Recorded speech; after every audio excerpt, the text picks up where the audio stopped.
के बाद अंतर्राष्ट्रीय महिला दिवस है तो जाहिर सी बात है महिलाओं को पहले मौका मिलेगा।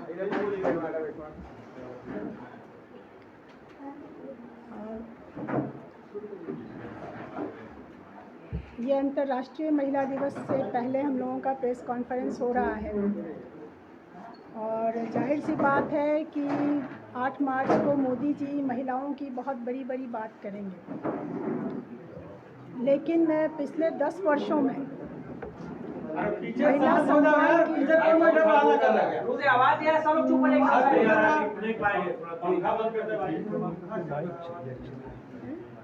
माइक की व्यवस्था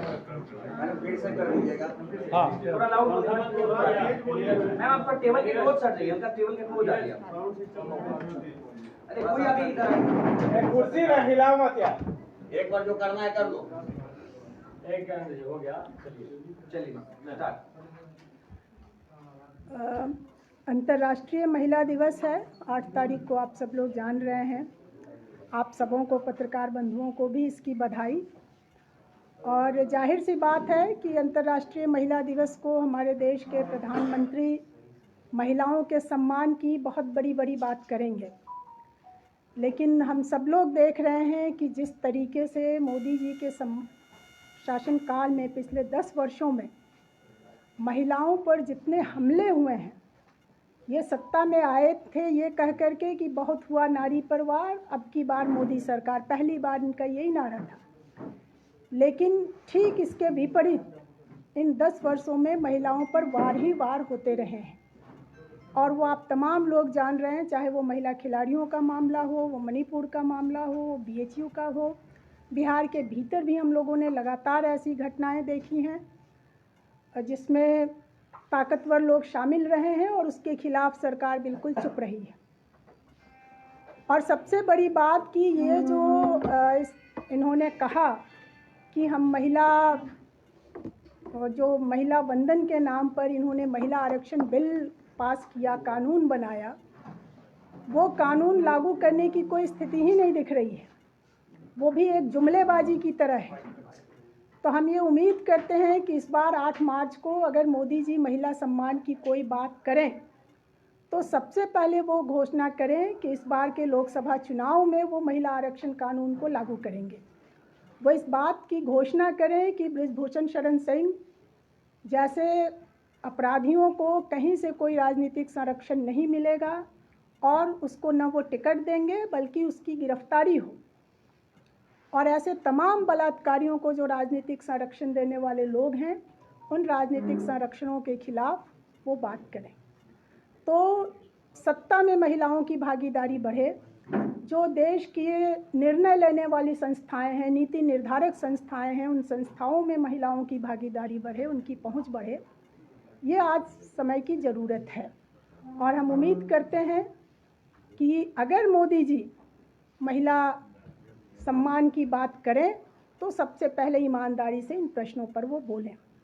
और इस बार अंतर्राष्ट्रीय महिला दिवस के दिन हमारी पार्टी और जो हमारा महिला संगठन है अखिल भारतीय प्रगतिशील महिला एसोसिएशन, इसकी तरफ से हम लोग पूरे देश में महिलाओं की आज़ादी के लिए, महिलाओं की बराबरी के लिए, नीति निर्धारक संस्थाओं में महिलाओं को जगह मिले, इन तमाम सवालों को लेकर के पूरे देश में आयोजन कर रहे हैं। और इस अवसर पर हम ये भी बताना चाहेंगे कि बिहार विधान परिषद के चुनाव की अधिसूचना जारी हो चुकी है, नॉमिनेशन चल रहा है और जैसा कि पहले ही ये बात हो चुकी है, हम लोग महागठबंधन में हैं और महागठबंधन की तरफ से, राजद की तरफ से ये कहा गया था कि इस बार MLC में एक सीट भाकपा माले को मिलेगी। तो इस बार भाकपा माले की तरफ से जो MLC की हमारी कैंडिडेट हैं वो शशि यादव जी हैं, इनको पार्टी ने तय किया है, ये हमारी कैंडिडेट होंगी। आप जानते हैं कि शशि जी आपुआ की राष्ट्रीय उपाध्यक्ष हैं और जो हमारा स्कीम वर्कर्स फेडरेशन है उसकी राष्ट्रीय महासचिव हैं। तो इस अवसर पर आप लोगों के सामने हम अपनी बात रखें। अब दीपांकर जी इसको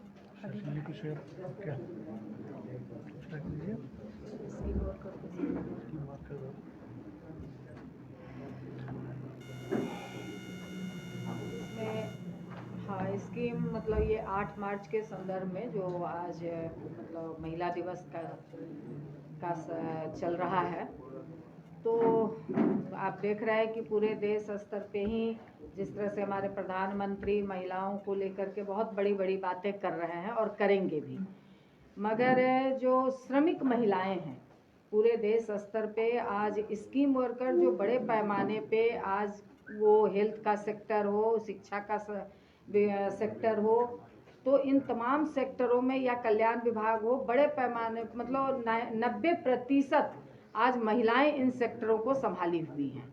मगर इसके संदर्भ में प्रधानमंत्री केंद्रीय बजट समाप्त हो गया और 1 रुपया 10 वर्षों में इन महिलाओं को, जो श्रमिक महिलाएं हैं, इन महिलाओं को 1 रुपया भी केंद्र की सरकार ने नहीं दिया। तो आप किस तरह से महिला सशक्तिकरण की बात करते हैं?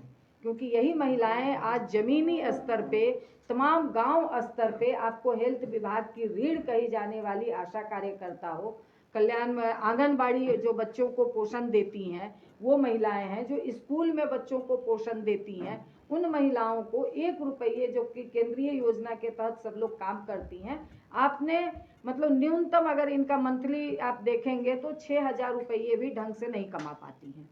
तो ये इस स्थिति में अंतर्राष्ट्रीय महिला दिवस के अवसर पे अभी भी मैं इस बात का मांग करना चाहूँगी केंद्रीय सरकार से, प्रधानमंत्री से, कि आप इन महिलाओं के लिए आप उनको कम से कम जीवन जीने लायक आप वेतनमान दीजिए, उन्हें अस्थायी कीजिए। ये मतलब अंतर्राष्ट्रीय महिला दिवस के अवसर पर इस मांग को हम करना चाहेंगे। 2-3 विषय है सिर्फ। आज 6 मार्च है और अभी पिछले 15 फरवरी को सुप्रीम कोर्ट का हाल के दिनों का कहा जाए तो सबसे महत्वपूर्ण जो फैसला आया था, उस फैसले के मुताबिक स्टेट बैंक ऑफ इंडिया को चुनावी बॉन्ड के बारे में पूरी सूचना, पूरी जानकारी इलेक्शन कमीशन को सुपुर्द करनी चाहिए थी। लेकिन 2 दिन पहले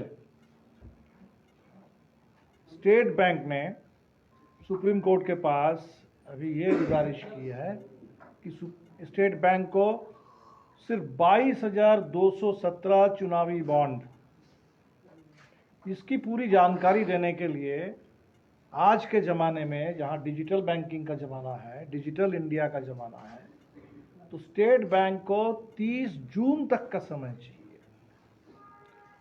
तो हम उम्मीद करते हैं कि सुप्रीम कोर्ट अपने फैसले पर कायम रहेगा और इतना महत्वपूर्ण फैसले, इसको एक पूरा मजाक बना देने की जो कोशिश है स्टेट बैंक, और जाहिर सी बात है स्टेट बैंक के पीछे मोदी सरकार, तो इसमें जो बड़ा सवाल खड़ा होता है कि सुप्रीम कोर्ट ने इससे पहले जो इस पूरे इलेक्टोरल बॉन्ड के मामले में जो इंटरिम वर्डिक्ट था, उस वर्डिक्ट के हिसाब से स्टेट बैंक के पास पूरा रिकॉर्ड होना चाहिए। सुप्रीम कोर्ट ने कहा था कि आप रिकॉर्ड मेंटेन करते रहिए। तो रिकॉर्ड तो बिल्कुल सारे जानकार लोग कह रहे हैं कि ये एक फैसले की बात है। अगर स्टेट बैंक को केंद्र सरकार अलाउ करे और स्टेट बैंक अपने सुप्रीम कोर्ट के फैसले पर अमल करे, तो इसमें कोई वजह नहीं है कि इसमें 4 महीने के समय चाहिए। हम सब लोग देख रहे हैं कि कोई आम आदमी जब बैंक में कोई अकाउंट खोलता है आजकल, तुरंत उसको आधार, पैन सब कुछ देना पड़ता है। आप कोई भी छोटा मोटा ट्रांजैक्शन करते हैं आज के ज़माने में, तुरंत आपके पास बैंक से SMS आ जाता है कि आपका कितना पैसा कहाँ कटा, क्या हुआ। और जहाँ करोड़ों करोड़ रुपए का इलेक्टोरल बॉन्ड का सवाल है, ये हो ही नहीं सकता कि इसके बारे में बैंक के पास ठीक से जानकारी नहीं है। तो जाहिर सी बात है कि 30 जून तक समय मांगने के पीछे एकमात्र मकसद है कि चुनाव से पहले ये जानकारी लोगों को उपलब्ध ना हो जाए। और तब ये सवाल उठता है, अभी हमने देखा कि जो 3 तारीख हम लोगों की रैली हुई पटना में, इसके बाद से पूरे भारतीय जनता पार्टी में सब लोग कह रहे हैं कि हम मोदी परिवार के सदस्य हैं, मोदी का परिवार। तो स्टेट बैंक के इस अपील से बिल्कुल साफ है कि मोदी का असली परिवार के सदस्य कौन है। ये वही कॉरपोरेट के हैं जो चुनावी चंदा कहा जा रहा है। इसको चंदा नहीं कहना चाहिए, ये रिश्वतखोरी है, ये चुनावी रिश्वत है, राजनीतिक रिश्वत है। और जो लोग कहते हैं कि भाई मोदी राज में भ्रष्टाचार कहाँ है, तो मोदी राज में भ्रष्टाचार का सबसे बड़ा सबूत इलेक्टोरल बॉन्ड घोटाला है। और जो अभी अगर जानकारी पूरी आ जाए तो पूरे देश की जन अदालत के सामने ये सरकार पूरी तरह से बेपर्द हो जाएगी, और इसीलिए ये कोशिश हो रही है। तो हमें लगता है कि ये पूरे देश के सामने बहुत बड़ा मुद्दा है, भ्रष्टाचार का, आर्थिक और राजनीतिक, और सुप्रीम कोर्ट का मजाक उड़ाने का। और इसलिए इसको एक बहुत बड़ा चुनाव में, चाहे सुप्रीम कोर्ट जो भी फैसला दे, एसबीआई उसको माने ना माने, ये अपने आप में देश के सामने इस समय बहुत बड़ा मुद्दा है। जो 3 तारीख की रैली थी, बहुत कम समय की तैयारी में हमें लगता है कि बहुत अच्छी रैली हुई। हालांकि हम पूरी तरह से संतुष्ट नहीं हैं, क्योंकि जिस तरह की और भागीदारी होनी चाहिए थी, हमने देखा कि मौसम के चलते उसमें थोड़ी दिक्कत आई। हमारे लोग तो बड़ी रैलियों में एक दिन पहले से आना शुरू करते हैं, और जो भी दूर दराज से हमारे साथी आए थे, 2 तारीख रात को ही गांधी मैदान में डेरा डाले हुए थे। और जाहिर सी बात है कि बरसात के लिए कोई तैयारी नहीं थी, और बहुत लोगों को तकलीफ़ हुई। और 3 तारीख सुबह भी निकलने वाले जो लोग थे, उस समय जो बारिश की स्थिति थी, इसके चलते भी पूरी संख्या में लोग आ नहीं पाए। बावजूद इसके जो रैली हुई, हमें लगता है कि एक बहुत अच्छी रैली हुई पूरे बिहार के लिए और देश के लिए। और जो प्रचार हो रहा था नीतीश जी के हटने के बाद कि इंडिया गठबंधन बिखर गया है, विपक्ष का जो पूरा तेवर है वो कुछ ढीला पड़ गया है, हमें लगता है इस रैली ने उस सारे भ्रम का जवाब दे दिया है। और बिहार से लेकर के पूरे देश में इंडिया गठबंधन की मजबूत उपस्थिति, उसके आक्रामक राजनीतिक एजेंडा, उसको सामने ला दिया है। 9 और 10 तारीख को हमारी पॉलिट ब्यूरो की मीटिंग है पटना में, हम लोग उसमें फाइनल तय करेंगे। अभी तक जो हमारे पास जानकारी है कि झारखंड में मोटे तौर पर सीट शेयरिंग फाइनल करीब हो गया है, और वहाँ कोडरमा सीट से हमारे उम्मीदवार रहेंगे। और जहाँ तक बिहार की बात है, आखिरी चरण में बातचीत है, और उसके बाद ही हम लोग पूरी जानकारी आप लोगों को और दे पाएंगे। झारखंड में एक ही सीट पर लड़ेंगे, बिहार में अभी बातचीत का क्रम जारी है, इसीलिए मैं कोई संख्या की बात अभी नहीं करूंगा। 9-10 को टीवी मीटिंग हमारी है, इसके बाद इस पर पूरी जानकारी दे देंगे। लेकिन हम उम्मीद करते हैं कि जिस तरह से जनता ने जो उम्मीद जताई है इंडिया गठबंधन पर, और जन विश्वास रैली में जो जन सैलाब उमड़ा, तो उस हिसाब से बिहार में हम लोगों को ठीक से सीट शेयरिंग का तय कर लेना चाहिए। और हमें तो पूरी उम्मीद है, पूरा भरोसा है कि बिहार का, झारखंड का, और उसी तरह उत्तर प्रदेश और महाराष्ट्र में भी 2019 में जो चुनाव परिणाम थे उससे काफ़ी अलग, बिल्कुल 2020 में हम लोग जहाँ तक पहुँच गए थे, बात उससे आगे बढ़ने का है, उससे बात आगे बढ़ेगी। बिहार इस पूरे देश में इस बदलाव के चुनाव में बिहार अगुवाई करेगा, ये पूरा बिहार पर भरोसा है। सर, ये जो कोडरमा सीट पे जो चुनाव लड़ रहे हैं, क्या ये इंडिया का? बिल्कुल, इसीलिए हमने कहा इंडिया गठबंधन के तहत बिहार में सर आप लोगों की कितने सीटों की डिमांड है? सर, कितने सीटों पर आप लोग की तैयारी है? क्या अनुमान है? अभी इसको हमें बात हो जाने दीजिए, इसलिए हमें लगता है कि इस पे 2-4 दिन की बात है, अभी बहुत देर नहीं। अभी आपने इंडी गठबंधन की बात की, नीतीश कुमार जब आप लोगों से हटे, नीतीश कुमार ने साफ कहा कि वो लोग कुछ भी साफ नहीं कर रहे थे, वो जो तय करना चाहते थे नीतीश कुमार, वो तय नहीं हो पा रहा था। कई सारी दिल में जो कसक थी वो बाहर वो निकाले। क्या लगता है कि नीतीश कुमार के हटने से ये जो आप लोग इंडी गठबंधन मजबूती दे रहे थे, कितना फर्क पड़ा? नहीं, पहली बात अगर नीतीश जी ने ये कहा हो कि कुछ साफ नहीं हो रहा था और साफ करने के लिए भारतीय जनता पार्टी के पास चले गए हैं, तब तो इसके लिए मैं नीतीश जी का शुक्रिया अदा करूंगा कि अगर यही एक उसमें जो साफ नहीं हो पा रही थी चीज़ें कि नीतीश जी किधर रहेंगे, तो ये चुनाव से पहले उन्होंने साफ कर दिया। ये अच्छा काम उन्होंने किया। ये एक चीज बातें आ रही हैं कि नीतीश जी, लालू जी चाह रहे थे कि सीटों का बंटवारा विधानसभा में संख्या बल के आधार पर हो।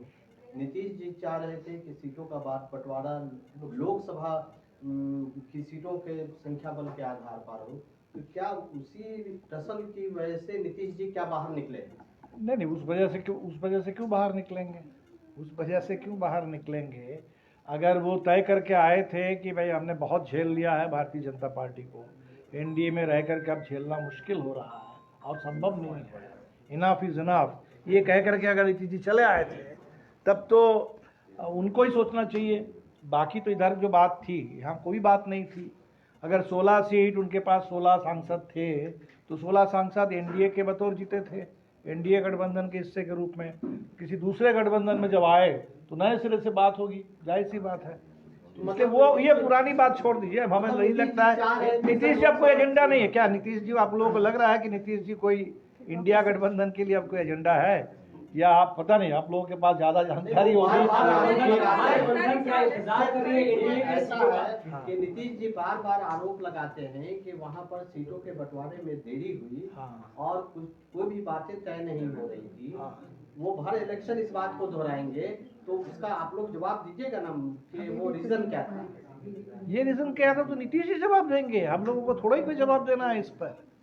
ये नीतीश जी चले गए, वो इधर आए थे, ये कहते हुए आए थे कि हम भारतीय जनता पार्टी से एक तरीके से बिहार को, पूरे देश को छुटकारा दिलाना चाहते हैं और भारतीय जनता पार्टी को शिकस्त देने के लिए हम इस गठबंधन में आए हैं। बल्कि वो यहाँ तक कह रहे थे कि पूरे देश के विपक्ष को हम एकजुट करने निकले हैं, क्योंकि हमारे सामने सबसे बड़ा टास्क है कि भारतीय जनता पार्टी का जो राज है 10 साल से, मोदी सरकार का जो देश को बर्बाद कर रहा है, उसको खत्म करना है। तो इसलिए नीतीश जी को राजनीतिक जवाब देना है तो नीतीश जी को ही देना है, हम लोग को इसमें कोई जवाब नहीं देना। लोकसभा के संख्या बल के आधार पर सीट नहीं मिलने की वजह से नीतीश जी क्या बाहर निकले? नहीं, बिल्कुल ही नहीं। हमें लगता है कि इस वजह से क्यों गए, इस वजह से कोई क्यों जाएंगे। नीतीश जी चले गए, उनका राजनीतिक दिशा उनकी बदल गई।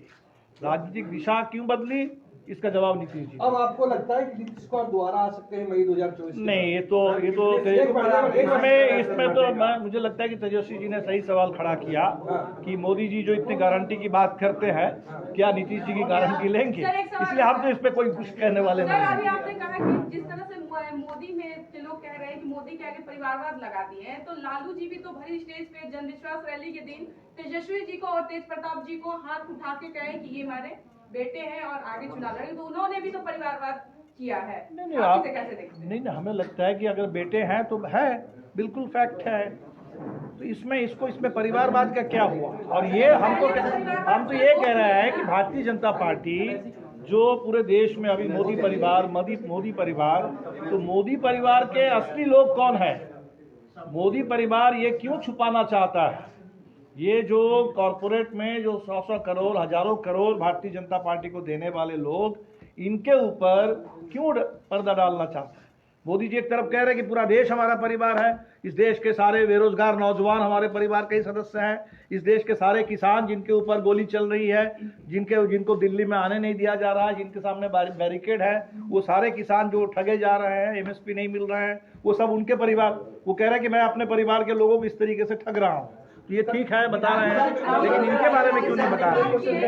राजद और कांग्रेस का समर्थन मिल गया है, राजद और कांग्रेस से समर्थन मिल गया है, अपने नाम की घोषणा कर दी है विधान परिषद के लिए। बिल्कुल, अगर नहीं मिला होता तो हम लोग घोषणा नहीं करते। जिस तरह से 3 स्टेट नॉमिनेशन किया जाएगा। एक क्वेश्चन आपका, एक सवाल मेरा है कि अभी आपकी महिला साथी ने देश में तमाम स्त्रियों पर अत्याचार को लेकर के बातें की हैं, मणिपुर संदेश खाली के मामले पर आपकी पार्टी का स्टैंड क्या है? संदेश खाली के मामले में वहाँ हमारी पूरी टीम गई थी और हम लोगों ने महिलाओं की बात वहाँ सुनी, और जो भी जिनके ऊपर महिलाओं ने आरोप लगाए थे उसमें सिर्फ महिलाओं के ऊपर अत्याचार का ही सवाल नहीं था, वहाँ ज़मीन मजदूरी की भी लूट का सवाल था। उन तमाम लोगों की गिरफ्तारी के लिए हमने आवाज़ उठाई। लेकिन इसको लेकर के भारतीय जनता पार्टी ने एक बहुत ही गंदा खेल राजनीतिक खेला है। भारतीय जनता पार्टी ने इस पूरे मसले को हिंदू महिला बनाम कुछ राष्ट्रीय के तृणमूल कांग्रेस के कुछ मुस्लिम नेता ये साबित करने की कोशिश की, जो सरासर गलत था। क्योंकि इसमें जो पीड़ित महिलाएं हैं वो भी, उसमें हिंदू भी हैं, मुस्लिम भी हैं, दलित भी हैं, आदिवासी भी हैं, तमाम संविधान के हैं। और जिनके ऊपर आरोप लगे हैं, जो अभी गिरफ्तार हुए हैं 3 लोग, उसमें 1 मुस्लिम है और 2 उनके जो प्रधान उनके उस पार्टी के जो बड़े नेता हैं स्थानीय स्तर पर, वो हिंदू हैं। इसलिए इसमें कोई हिंदू मुस्लिम का सवाल नहीं था। इसको हिंदू मुस्लिम का सवाल बनाने की जो बीजेपी ने कोशिश की, हमने इसका पुरजोर विरोध किया। कोलकाता हाईकोर्ट ने तो अलग कहा ना, कोलकाता हाईकोर्ट ने तो कहा कि आप जो है शाहजहां शेख को आप इसको तुरंत सीबीआई को दीजिए, लेकिन कोलकाता पुलिस ने तो सीबीआई को हैंडओवर नहीं किया। सुप्रीम कोर्ट ने भी इजाजत नहीं दी, सुप्रीम कोर्ट ने भी तत्काल सुनवाई से इनकार कर दिया इस पूरे मामले में। वो अलग बात, गिरफ्तार हुए हैं। अब इसके बाद तो वहाँ हाईकोर्ट के एक जज थे जिनके बारे में अब सवाल उठ गया है, जो हाईकोर्ट में रहते हुए जस्टिस अभिजीत गांगुली। मैं समझता हूँ कि आप लोगों को भी इसके बारे में पूरी जानकारी रखनी चाहिए। ये भारत के न्यायपालिका के इतिहास में अब बहुत ही एक काला धब्बा मैं इसको कहूँगा कि कोई एक जस्टिस रहते हुए वो लगातार जिन सवालों पर जजमेंट दे रहे थे, कल उन्होंने प्रेस कॉन्फ्रेंस करके बताया कि मैं भारतीय जनता पार्टी के साथ संपर्क में था, भारतीय जनता पार्टी भी हमसे संपर्क साध रही थी और मैं भी संपर्क में था, और अब इस्तीफा देकर के वो बीजेपी ज्वाइन कर रहे हैं। कल उन्होंने ऐलान कर दिया और हो सकता है कल मोदी जी की सभा में औपचारिक तौर पर उसका ऐलान पूरा हो जाए। तो एक कोई जज जो सुनवाई कर रहे हैं और जिनके बारे में सुनवाई कर रहे थे वो पूरे बंगाल के पढ़े लिखे नौजवान, नौकरी में जहां कुछ अनियमितता की बातें थी, तो इस पर उन्होंने, बल्कि आज नौजवानों के जो आंदोलन चल रहे हैं उस आंदोलन को भी उन्होंने बदनाम किया। उन्होंने कह दिया कि आंदोलन जो है वो भी गैर जरूरी आंदोलन है और इसके पीछे भी पता नहीं कौन सी राजनीतिक साजिश है। तो आज तो उन्होंने जिन नौजवानों के नाम पर वो बड़ी बड़ी बात कर रहे थे, उन नौजवानों को भी बदनाम कर दिया है। नौजवानों के हितों के साथ उन्होंने खिलवाड़ किया और भारतीय जनता पार्टी के साथ, जिसके ऊपर सबसे ज़्यादा बड़े भ्रष्टाचार के आरोप है, जिस पार्टी के ऊपर चुनावी बॉन्ड घोटाला जो सबसे बड़ा घोटाला है आज के दौर का, और उस पार्टी के साथ हाथ मिला करके वो कह रहे हैं कि हम भ्रष्टाचार के खिलाफ लड़ेंगे। इसलिए बंगाल के कोर्ट पर, हाई कोर्ट पर ये बहुत एक अफसोस की बात है, लेकिन ये बड़ा सवाल खड़ा हो। बेतिया में प्रधानमंत्री का कार्यक्रम होने वाला है, मुख्यमंत्री नीतीश कुमार वहां नहीं जा रहे हैं। पिछली बार की अगर रैली की बात करें तो इनके घटक दल के 2 नेता ने भी किनारा किया था, उपेंद्र कुशवाहा और चिराग पासवान। क्या कुछ कहेंगे? नहीं, इस पर हम कुछ नहीं कहेंगे। अब नीतीश जी सुनते हैं कि कहीं बाहर भी जाने वाले हैं, तो उनका क्या कार्यक्रम है, नहीं कार्यक्रम है, इस पर एनडीए के सीटों का इंतजार कर रहे हैं महागठबंधन की, कब वो अपना पत्ता खोले, तब महागठबंधन भी अपने उम्मीदवार का पत्ता साफ करेगी? नहीं, ऐसी कोई बात हमें लगता है कि नहीं है। लेकिन आप ये देख रहे हैं कि एनडीए का भी अभी तक महाराष्ट्र में और बिहार में उनका भी कोई साफ उनकी तरफ से घोषणा नहीं हुई है, और हम लोगों के सीट को लेकर के बातचीत लगभग आखिरी चरण में है, और हम उम्मीद करते हैं 2-4 दिन के अंदर हम लोग स्वागत करेंगे सर। पिछली बार हम तालमेल में थे नहीं। ये बिहार में तो आप लोगों को बिल्कुल जानकारी है, 2019 के चुनाव में हम महागठबंधन में नहीं थे, और ये पहली बार होगा जब महागठबंधन के हिसाब से स्वागत करेंगे उनका। कौन चाहेंगे आपके साथ तो उनका स्वागत करेंगे इंडिया गठबंधन? इस समय तो भारतीय जनता पार्टी के खिलाफ देश के इस मोदी सरकार से देश को छुटकारा दिलाने के लिए जो भी कोई आएंगे उनका स्वागत है। चिराग का स्वागत करेंगे? अगर आते हैं तो क्यों नहीं करेंगे? ये सवाल है लालू जी के परिवार को लेकर, मोदी जी के परिवार को लेकर के लालू जी की टिप्पणी के बाद क्या मोदी जी को अपने परिवार को लेकर के सफाई देनी चाहिए? सवाल हम तो कह रहे हैं कि देखिए, मोदी जी का अपना क्लेम है कि पूरा देश हमारा परिवार है, तो उससे 2 सवाल खड़े होते हैं। एक सवाल है कि पूरा देश अगर आपका परिवार है तो देश के किसानों के साथ, देश के नौजवानों के साथ, मजदूरों के साथ, महिलाओं के साथ ये अन्याय क्यों हो रहा है। और दूसरी बात है कि उसी परिवार में कुछ खास सदस्य हैं उनके परिवार में जिनको मैं समझता हूँ कि उनका असली परिवार है, जिनको छुपाने की पुरजोर कोशिश की जा रही है। ये छुपाने की कोशिश, उनकी पहचान छुपाने की कोशिश क्यों हो रही है? ये दो सवाल मोदी परिवार के नाम से कैंपेनिंग शुरू कर दिया गया है। आप तो कैंपेन करें, करने दीजिए, लेकिन उस पर लोग ये सवाल करेंगे, सवाल का उनको जवाब देना। ठीक था।